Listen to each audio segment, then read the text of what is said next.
Hi everyone, this is Dikshit. Welcome to my channel. In this video series, I'm going to talk about Prometheus. First, we will see what is Prometheus and the architecture of Prometheus. Prometheus is a time series database. Prometheus is designed to monitor targets such as servers, databases, standalone virtual machines. Pretty much everything can be monitored by using Prometheus. You can also monitor your applications, Docker hosts, and also Kubernetes cluster by using Prometheus very easily. Now we will see where Prometheus will be fit in. So Prometheus works well for recording any purely numeric time series data. And also it fits in both machine-centric monitoring and highly dynamic service-oriented architectures. Prometheus is designed for reliability during any system outage. It will allow you to quickly diagnose the problems and you can recover from those problems.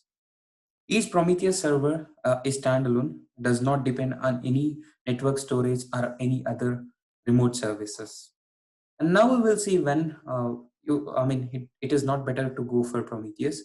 So when you need 100% accuracy, such as per request billing, so then Prometheus is not a good choice. So for these things, you can use other tools. And then for other metrics, you can use Prometheus and you can monitor very easily. And now we will go for the architecture of Prometheus. So Prometheus has three main parts. One is pull the metrics and store them in a Prometheus servers and push artifacts. So Prometheus scraps the data from given like Prometheus targets. It can be any endpoint, your application endpoint or a Docker endpoint or a Kubernetes endpoint. So in given the scrap time period, so it is going to scrap all the data and then it is going to store in Prometheus service as time series data. So then you can apply your rules to create a few custom metrics and based on that rules you can trigger alerts also. Like let's say for example you have two machines, so which is monitored by using Prometheus.